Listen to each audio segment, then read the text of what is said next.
Hello दोस्तों, स्वागत है आप सभी का हमारे YouTube चैनल में। आज हम सीरीज को लगातार कंटिन्यू कर रहे हैं और ये लेकर के आए हैं आज 67 पार्ट एलपी और टेक्नीशियन का पिछला पेपर जो रियल क्वेश्चन पेपर है वो लेकर के आए हैं। और आप मैंने देखा होगा कि अगर लगातार आप सीरीज को सॉल्व कर रहे हैं, देख रहे हैं वीडियोस को, तो बहुत सारे क्वेश्चंस रिपीट होते हैं। तो ठीक वैसे ही जब बहुत सारे पार्ट्स अगर आप तैयार कर लेंगे तो बहुत सारे क्वेश्चंस भी आपके तैयार हो जाएंगे और दोबारा कभी अगर रिपीट होते हैं तो आप आसानी से उनको सही करके आएंगे। साथ ही साथ बहुत सारे न्यूमेरिकल्स हम बताते जाते हैं जिसका सॉल्यूशन भी बताते हैं और नए नए फार्मूले भी बताते हैं। तो फार्मूले के भी आप लिखते जाइए करिए, नोट करते जाइए करिए, ताकि आगे आने वाले क्वेश्चंस आपके गलत ना हो। शुरुआत करते हैं आज की इस वीडियो की। लेकिन दोस्तों, इससे पहले अगर चैनल पर नए हैं और अब तक चैनल को सब्सक्राइब नहीं किया तो आपसे रिक्वेस्ट है चैनल को सब्सक्राइब कर लीजिए और बेल आइकन दबाकर हमारे चैनल से जुड़ जाइए। तो पहला क्वेश्चन है आज का और पहला क्वेश्चन लिखा हुआ है, भारत में किस तारीख को वर्ष का सबसे छोटा दिन मनाया जाता है? तो ये होता है 22 दिसंबर को सबसे छोटा दिन मनाया जाता है। अच्छा, आपको कमेंट सेक्शन बताना है यहाँ पर कि 21 जून जो होता है ये किस लिए खास होता है, दिन के हिसाब से आपको बताना है। अगला क्वेश्चन, अगला, भारत में निम्नलिखित में से किसे स्थानीय स्वशासक का जनक यानी कि father of local self government कहा जाता है? तो लॉर्ड रिपन को कहा जाता है। इसके बारे में आपने सुना हो। अगला है, रविन्द्रनाथ टैगोर ने डैश की वजह से अपनी नाइटहुड की उपाधि वापस ले ली थी? तो जलियांवाला हत्याकांड जब हुआ था, जलियांवाला बाग नरसंहार हुआ था, उसी वजह से उन्होंने वापस ले ली थी नाइटहुड की उपाधि। ठीक है, तो ये फेमस था जलियांवाला हत्याकांड जो हुआ था, उसको कमेंट सेक्शन में आपको बताना है और इसका रिप्लाई आपको वहां पर कमेंट सेक्शन की पिन में मिल जाएगा। ठीक है, अगला क्वेश्चन देखो। अगला है 1/3 4/3 और इसको योग करना है, तो मैं लिख देता हूँ 1/3 प्लस 4/3 प्लस 3/4। अब इनका एलसीएम लेंगे तो आ जाएगा कितना, 4 3 12 आ जाएगा, 3 चौको 12 प्लस 4 आएगा, इधर 4 चौक 16 हो जाएगा, प्लस 3 आएगा, 3 त्रिका 9 हो जाएगा। अब इसको जोड़ेंगे तो 16 9 हो जाएगा 25, 25 4 29। तो हम लिखेंगे इसको आगे 29/12। तो 29/12 इसका राइट आंसर हो जाएगा ऑप्शन नंबर चौथा यानी कि डी वाला राइट आंसर हो जाएगा। अगला क्वेश्चन देखो। नेक्स्ट क्वेश्चन है, भारत छोड़ो आंदोलन डैश शहर से शुरू हुआ था? तो ये हुआ था बंबई से। 8 अगस्त 1942 से इसकी शुरुआत हुई थी, ये भी आप याद रखिए। 8 अगस्त 1942 से बंबई, तब अब मुंबई हो गया है, पहले बंबई नाम से इसको जाना जाता था। अगला है, निम्नलिखित में से कौन सी पुस्तक विष्णु शर्मा द्वारा लिखित है? तो ये है अर्थ पंचतत्व, ऑप्शन नंबर बी हो जाएगा इसका पंचतत्व राइट आंसर। अगला क्वेश्चन देखो। नेक्स्ट क्वेश्चन है और इस पे कहा जा रहा है, लाई डिटेक्टर उपकरण को डैश के रूप में भी जाना जाता है, यानी जो लाई डिटेक्टर होता है उसको हम पॉलीग्राफ के नाम से भी जानते हैं। ऑप्शन नंबर चौथा सही उत्तर हो जाएगा इसका। नेक्स्ट है, इसमें पूछा गया था भारतीय निर्वाचन आयोग के अनुसार, यानी जो इलेक्शन कमीशन है इंडिया का, उसके अनुसार 2020 तक भारत में मतदान करने हेतु न्यूनतम आयु कितनी है? तो 18 वर्ष। अगर आप 18 साल के हो गए हैं तो आप वोट कर सकते हैं, किसी को भी वोट दे सकते हैं आप। अगला क्वेश्चन, नेक्स्ट क्वेश्चन है, हरित क्रांति निम्नलिखित में से किससे संबंधित है? तो इसका संबंध खाद्य एवं अनाज उत्पादन से है। ऑप्शन नंबर पहला उत्तर हो जाएगा, ऑप्शन नंबर इसका थर्ड हो जाएगा, खाद्य एवं अनाज उत्पादन से। वही देखा जाता है श्वेत क्रांति, श्वेत क्रांति का संबंध किससे होता है? ये होता है दुग्ध से, इसका संबंध होता है। ठीक है, अब आपको बताना है यहाँ पर कि इसके जनक कौन है, श्वेत क्रांति के जनक कौन है ये बताना है। अगला क्वेश्चन देखो। नेक्स्ट है, पूना समझौता कब हस्ताक्षरित हुआ था? ये क्वेश्चन कई बार पूछा गया है रिपीट होकर के। तो ये हुआ था 1932 में। ऑप्शन नंबर चौथा राइट ऑप्शन हो जाएगा। अगला क्वेश्चन देखो। अगला है, यहाँ पर बोला जा रहा है क्वेश्चन पे, प्लासी के युद्ध के समय बंगाल का नवाब कौन था? यानी कि जब प्लासी का युद्ध हुआ था तो बंगाल का उस वक्त नवाब था सिराजुद्दौला था। ऑप्शन तीसरा सही उत्तर है। नेक्स्ट क्वेश्चन देखो। अगला क्वेश्चन है, निम्नलिखित का मान ज्ञात कीजिए, दशमलव के 3 अंक तक ज्ञात करना है। तो ठीक है, देख लेते हैं इसको। तो पहले मैं इसको सब्ट्रैक्ट कर लेता हूँ, 160.342। इसको ऐसे लिख लूँ, ये लिखा है 32 तो लिखेंगे 32.124। इसको घटा लेना है क्योंकि माइनस लगा है, तो 2 में से 4 नहीं जाएगा तो यहाँ से 1 हासिल आएगा। तो 12 में से 8 गया तो 4, 12 में से 4 गया तो 8 आएगा, 3 में से 2 गया 1 आएगा, और यहाँ पर देखो 3 में से 1 गया तो 2 आएगा। आगे देखो 10 में 2 गया तो 8 आएगा, और यहाँ पर बचेगा 5 में से 3 यानी कि 2 आएगा और 1, यानी कि 128.218 आएगा। ऑप्शन नंबर तीसरा सही उत्तर इसका हो जाएगा। अगला क्वेश्चन देखो, नेक्स्ट क्वेश्चन है और इस क्वेश्चन पे कहा जा रहा है कि नरेंद्र एक कार्य को 10 दिनों में पूरा कर लेता है, अमित उसी कार्य को 12 दिनों में पूरा कर लेता है। उन दोनों को एक साथ मिलकर उसी कार्य को पूरा करने में कितने दिन का समय लगेगा? तो देखो, नरेंद्र करता है, मतलब मान लेता हूं मैं इसको ए, नरेंद्र को 10 दिन में करता है, और अमित को मान लेता हूं कि बी कितने दिन में करता है? 12 दिन में। अब इन दोनों का अगर हम एलसीएम निकालेंगे तो आ जाएगा यहाँ पर 60। अब भाग दोगे 10 से तो जाएगा 6 बार में, और इसका भाग दोगे तो जाएगा 5 बार में, क्योंकि 12 पंचे 60। ए की क्षमता 6 हो गई और बी की क्षमता है 5। अब करें उन दोनों को एक साथ मिलकर काम करने में, तो एक साथ जब मिल जाएंगे तो ए प्लस बी की जो क्षमता हो जाएगी वो हो जाएगी 6 + 5 यानी कि 11। टोटल काम है 60, हाँ करेंगे 11 के हिसाब से। तो देखो 11 × 5 = 55, 5 बार में जाएगा, बचेगा 5, नीचे आएगा 11, यानी कि 11 सही 5 सही 5/11 आएगा। तो ऑप्शन नंबर पहले ही हमारा सही उत्तर हो जाएगा।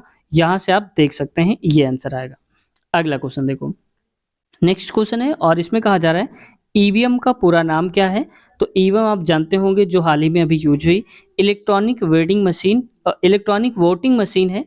ऑप्शन नंबर तीसरा सही उत्तर हो जाएगा। देखो कितना वैसे घुमा करके दिया है, इलेक्ट्रिक वोटिंग मशीन, ऐसे कंफ्यूज नहीं होना। ऑप्शन तीसरा सही उत्तर है। ई से इलेक्ट्रॉनिक, वी से वोटिंग और एम से मशीन।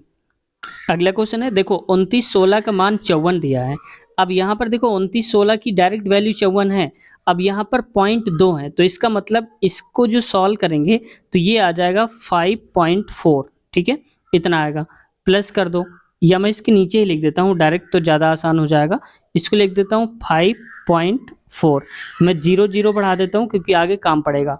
अब देखो पॉइंट दिया है, पॉइंट, तो इसका मतलब जब ये बाहर निकल करके आएगा तो इसको हम यहाँ पर लिखेंगे। ठीक है, इसको हम लिख सकते हैं क्या? 5, 4 और यहाँ पर हो जाएगा पॉइंट। ठीक है, अब नहीं समझ में आया तो आप ऐसे कर सकते हो, देखो इसको 2916 लिखा हुआ है और यहाँ पर भाग था, तो नीचे 4 0 बढ़ा दो। 4 0 में क्या होगा कि जब बाहर आएंगे तो 2 0 बचेंगे, और यहाँ 2916 की वैल्यू क्या होती? 54, तो 54/100 आएगा, तो ये हट जाएगा, तो पॉइंट यही तो आएगा, तो वही हमने उठा करके लिख दिया है। ठीक है, अब आगे देखो नेक्स्ट क्वेश्चन, इसमें आगे आते हैं और आगे वाले में क्या बोला जा रहा है, ठीक वैसे ही करना है। इसको देखो, इसमें से कितने हैं? 1 2 3 4 5 6, यानी कि 3 के बाद पॉइंट हमारा लग जाएगा। ठीक है, यानी कि यहाँ पर होगा पॉइंट और यहाँ पर होगा 0, 5 और 4 हो जाएगा। यहाँ पर आप 0 बढ़ा लो, काम पड़ेगा आगे। अब आगे देखो, अब ये वाला बच्चा, तो ये वाले में देखो डिजिट कितनी है? 1 2 3 4 5 6 7 और 8। 8 का मतलब 4 के बाद लगेगा, तो यहाँ पर पॉइंट करो, 0 करो, फिर 0 करो और 5 लिखो, फिर 4 लिखो। यहाँ पर 0 बढ़ा दो, यहाँ पर 0 बढ़ा दो। अब इसको हमें जोड़ लेना है पूरा, तो जोड़ेंगे तो क्या आएगा? ये आ जाएगा, मैं यहाँ पर लिखते जाता हूँ, ये आएगा 4 और इसको जोड़ेंगे तो 4 आएगा, 5 4 आएगा 9, और यहाँ पर देखो 5 4 9 आएगा फिर से, और फिर 5 4 9 आएगा यहाँ पर। ठीक है, और यहाँ पर जोड़ेंगे तो 5 आएगा, यानी कि 5.9994 आएगा। तो यहाँ देखो ऑप्शन नंबर पहले ही हमारा सही उत्तर हो जाएगा 5.994 करके। अगला क्वेश्चन देखो, नेक्स्ट क्वेश्चन है, उसमें कहा जा रहा है माइक्रोसॉफ्ट एक्सेल में वर्कबुक डैश का एक संग्रह होता है। तो जो माइक्रोसॉफ्ट एक्सेल होता है उसमें वर्कशीट का एक होता है, संग्रह होता है, कलेक्शन होता है। अगला है प्रथम भारतीय अंतरिक्ष यात्री कौन थे? तो वो थे राकेश शर्मा। ऑप्शन नंबर तीसरा सही उत्तर है। नेक्स्ट क्वेश्चन देखो, विश्व पर्यावरण दिवस प्रतिवर्ष डैश को मनाया जाता है? तो ये तो आसान है, 5 जून को मनाया जाता है। अब आपको ये बताना है कि विश्व पर्यावरण दिवस जो इस साल मनाया गया है 2024 का, इसकी थीम क्या थी? ठीक है, थीम क्या थी 2024 में मनाए जाने वाले पर्यावरण जो मनाया गया था 5 जून को? और इसमें कहा जा रहा है एशियाटिक सोसाइटी ऑफ बंगाल की स्थापना किस वर्ष करी गई थी? तो 1784 में करी गई थी। ऑप्शन नंबर तीसरा राइट ऑप्शन हो जाएगा। नेक्स्ट क्वेश्चन देखो, अगला क्वेश्चन है, इसमें कहा जा रहा है ए अनुपाते बी अनुपाते इतना दिया है, ए अनुपाते 3 है और ऐसे करके दिया है, यानी कि ए की वैल्यू 3 मानेंगे और बी की वैल्यू 4। अब इस व्यंजक को सॉल्व करना है, तो डायरेक्ट वैल्यू रख दो आप, 5 है गुणे में ए की जगह में क्या रखते हैं? 3, तो लिख दो 3 -3 और इंटू में बी की वैल्यू क्या है? 4 है, तो 4 रख दो। नीचे देखो 7 और ए की वैल्यू है यहाँ पर 3 और प्लस लगा दो 2 इंटू बी की वैल्यू क्या दिया है? बी की वैल्यू है 4, तो यहाँ पर कर दो 4। अब देखो 5 तेई 3 पचे 15 हो जाएगा और 4 तेई 12, तो 15 में से 12 जाएगा तो क्या बचेगा, 3 बचेगा और नीचे क्या आएगा, 7 त्रिक 21 हो जाएगा और 4 दूनी 8, 21 8 हो जाएगा 29, तो 3/29 हमारा राइट ऑप्शन हो जाएगा। देख सकते हो ऑप्शन नंबर तीसरा सही उत्तर है। अगला क्वेश्चन देखो, नेक्स्ट क्वेश्चन है, सीता एक होटल को 20 दिन में साफ कर सकती है, रीता उसी होटल को 30 दिन में साफ करती है, दोनों मिलकर होटल को कितने दिन में साफ करेंगी। तो सीता को मान लो कि एस है, ये करती है 20 दिन में, और रीता को मान लो आर, ये करती है 30 दिन में। इन दोनों को एलसीएम लेंगे तो आएगा 60। एलसीएम का मतलब होता है बड़ा वाला नंबर करो और उस बड़े वाले नंबर पे अगर दोनों आने चाहिए, जैसे मान लो कि 30 है बड़ा नंबर, अब 30 में 20 नहीं आ रहा तो हम 30 का दोगुना करके देखेंगे, 30 दूनी 60। अब देखो 60 में से 20 भी कट रहा है, 20 से भी कट रहा है और 30 से भी, तो 20 तेई 60 3 बार में कटेगा, 30 से काटेंगे तो 3 दूनी 60 2 बार में कटेगा। एस की वैल्यू हो गई 3, यानी कि क्षमता है 3, आर की क्षमता है 2। अब दोनों मिलकर कर रही हैं तो काम है हमारे पास 60, दोनों मिलकर करेंगी तो 3 प्लस का 2, काम टोटल हो जाएगा 60 और बटे में 5, काट दो इसको, 5 एकम 5, 5 एकम 5 दूनी, यानी कि 12 दिन लग जाएंगे इनको इस काम को करने में। तो 12 दिन ऑप्शन नंबर पहला ही सही उत्तर हो जाएगा इसका। अगला क्वेश्चन देखो, नेक्स्ट क्वेश्चन है और इसमें कहा जा रहा है इस व्यंजक को का मान ज्ञात कीजिए। तो देखो इसको पहले सॉल्व कर लेते हैं, तो ये हो जाएगा 6 3 9 और 9 3, यहाँ से लिख लो 6 3 9, 3 से भाग देंगे तो 3 त्रिका 9 आ जाएगा, मतलब इसको पूरा हटा करके हम लिख सकते हैं क्या, 3 3 माइनस का 5 गुणे में, और ये 5 4 हो जाएगा 9, अब 3 माइनस का 9 पना 45 हो जाएगा 45। अब ये माइनस का है तो माइनस का साइन आएगा, 3 और 45 के बीच का जो अंतर है वो होता है 42, तो माइनस का 42 सही उत्तर इसका हो जाएगा। तो उम्मीद है ये समझ में आ गया होगा आपको। अब देखते हैं अगला क्वेश्चन देखो, इस क्वेश्चन में तो देखो इस क्वेश्चन में कहा जा रहा है एक समबाहु त्रिभुज के अंतःवृत्त के अंदर एक वर्ग खींचा गया है, ये त्रिभुज की एक भुजा x है, तो वर्ग का क्षेत्रफल ज्ञात कीजिए। तो मान लो कि ऐसा यहाँ पर एक त्रिभुज दे के रखा गया होगा, इस प्रकार से समबाहु त्रिभुज है तो इसकी सारी भुजाएं बराबर होंगी ऐसे करके। अब आगे देखो उसमें से कह रहा है वृत्त के अंदर एक वर्ग खींचा गया है, लेकिन समबाहु त्रिभुज के अंतःवृत्त, पहले अंतःवृत्त बना लो, तो मान लो मैं एक वृत्त बना लेता हूं ऐसे करके, ये जो सब में टच करेगा ऐसे, ठीक है, टच कर रहा है। अब इसके बाद कह रहा है इसमें अंदर एक वर्ग खींचा गया है अंतःवृत्त के अंदर, तो मान लो कि एक वर्ग हो जाएगा ऐसे ऐसे करके कुछ आएगा वर्ग, ठीक है, थोड़ा और सही करना पड़ेगा इसको, ठीक है, इस प्रकार से कुछ बना होगा। अब कह रहा है ये त्रिभुज की एक भुजा x है, तो मान लो कि ये पूरी भुजा x है, तो सारी x होंगी क्योंकि समबाहु त्रिभुज है, ठीक है। अब उसमें से कह रहा है वर्ग का क्षेत्रफल, तो देखो जब कभी इस प्रकार से आता है तो हमेशा ये 1/6 गुना होता है, और वर्ग का क्षेत्रफल है तो मतलब जो ये भुजा होती है इसकी, जैसे मान लो x दिया है तो बस x स्क्वायर कर दो, अगर भुजा y होती तो 1/6 y स्क्वायर हो जाता, इसका एरिया, इस वाले का एरिया स्क्वायर की बात हो रही है, ठीक है। तो इसको आप रट लो, प्रमेय है एक हिसाब समझो, तो ऑप्शन नंबर पहला इसका सही उत्तर हो जाएगा। नेक्स्ट क्वेश्चन में देखते हैं, इसमें है दिए गए विकल्पों में से उस अक्षर का चयन कीजिए जो निम्नलिखित श्रृंखला में प्रश्न चिन्ह के स्थान पर आ सकता है। तो इसको मैं थोड़ा सा जूम कर देता हूं ताकि और अच्छे से दिख सके, ठीक है, ऐसा है, ज्यादा जूम करने पर फिर वो ब्लर हो जाएगा। देखो H के बाद आ रहा है K, तो कैसे आ रहा है, H के बाद आ रहा है K, तो I J 2 का गैप है, फिर K के बाद देखो L M, यहाँ पर N, तो देखो यहाँ पर N आ रहा है, मतलब 2 2 का गैप करके चल रहा है। N के बाद देखो Q आया है तो OP 2 का गैप हो गया, तो Q के बाद 2 का गैप करो, R S का गैप हो जाएगा तो आएगा T, मतलब यहाँ पर आ जाएगा T, और हमें यही बताना था, ऑप्शन नंबर चौथा सही उत्तर इसका हो जाएगा, T आएगा, ठीक है। अब नंबर देखोगे तो देखो कितने का अंतर हो रहा है, ये हो रहा है 6 का अंतर, 9 6 15 का अंतर, 15 6 21 का अंतर, 21 6 27, मतलब यहाँ पर टी आएगा, टी के बाद 27 आएगा, लेकिन हमें केवल एक ही बताना है तो इस वजह से केवल टी ऑप्शन हम बता देंगे। अगला क्वेश्चन है Atal mission for reservation and urban transformation, यानी कि AMRUT, अमृत जिसको बोलते हैं, इसमें से किससे संबंधित है, तो मूलभूत नागरिक सुविधाओं से संबंधित है, ऑप्शन नंबर दूसरा। अगला क्वेश्चन है एक कक्षा की परीक्षा में 5 छात्रों के प्राप्तांकों का औसत 39.20 है और उनमें से 3 की प्राप्तांकों का औसत 41 है, शेष 2 छात्रों के प्राप्तांकों का औसत ज्ञात करना है। तो देखो 5 का है तो हम पहले ये निकाल लेते हैं, 5 का कितना दिया है ये, तो 39.20 गुणे 5 करेंगे तो टोटल हम योग निकाल लेंगे। तो 5 0 0 हो जाएगा, 5 दूनी 10 हो जाएगा यानी कि 0, फिर पॉइंट आ जाएगा 5 45 1 46, 5 3 15 और 4 19 यानी कि 196 आ जाएगा ये वाला। ठीक है, तो 196 ये आया। अब ये कह रहा है 3 के प्राप्तांकों का 41 गुणे 3 कर दो ये वाला, तो 3 एकम 3 आ जाएगा, 3 चौको 12 123 आ जाएगा। तो 123 यहाँ से आप घटा दो 123, उधर कोई वैल्यू नहीं, 0 0 ये रहने दो। 6 में से 3 गया तो आएगा 3, और 9 में से 2 गया तो आएगा 7, 1 में 1 तो 0, 73 आएगा। मतलब इन दोनों का योग जो आ रहा है, लास्ट के जो 2 बच रहे हैं 73 आ रहा है। अब औसत बताना है तो 73 आ रहा है, 2 भाग कर दो, क्योंकि 2 लोगों को बताना है ना, तो 2 से भाग कर दो, तो ये कितना आ जाएगा, 2 एकम 2, 2 3 6, 2 छक्के 12 और 2 पंचे 10 यानी कि 36.5 राइट आंसर हो जाएगा इसका। तो देख लो ऑप्शन नंबर दूसरा सही उत्तर हो जाएगा।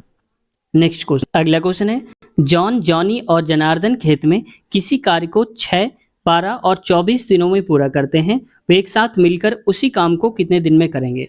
तो इसको मैं क्रमशः ए, बी और सी मान लेता हूं।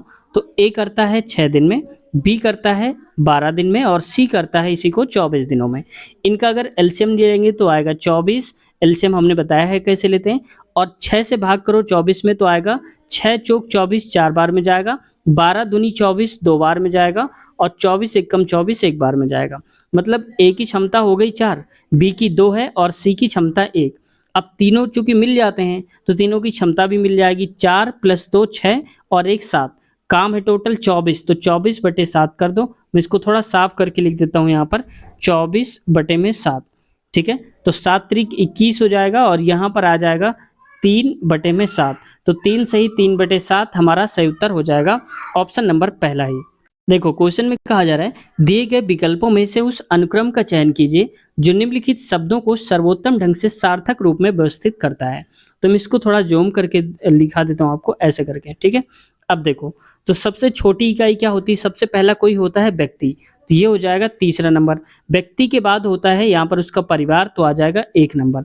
परिवार के बाद होता है समुदाय यानी कि 4 आएगा, समुदाय के बाद होता है देश तो आएगा 5, और देश के बाद होता है विश्व और यहाँ आएगा 2, यानी कि 31,452 हो जाएगा हमारा जो क्रम बनेगा।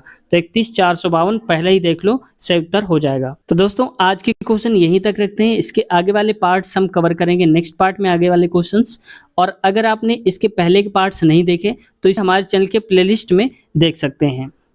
इसका आगे वाला जो पार्ट होगा उसकी लिंक आपको इसी वीडियो के नीचे मिल जाएगी, आप वहां से देख सकते हैं। और चैनल से कुछ सीखने को मिला हो इस वीडियो से तो चैनल को सब्सक्राइब कर लीजिए, क्योंकि रेलवे की तैयारी के लिए बेहतर चैनल है, क्योंकि सारे कंटेंट यहाँ पर अपलोड करे जाएंगे, चाहे NTPC, group D, ALP technician हो, सारे कंटेंट यहाँ पर रियल मिलेंगे। तो चैनल को सब्सक्राइब कर लीजिए अगर आप रेलवे की बेहतर तैयारी करना चाहते हैं। मिलते हैं नए वीडियो में, अपना ख्याल रखिए, टेक केयर, बाय बाय।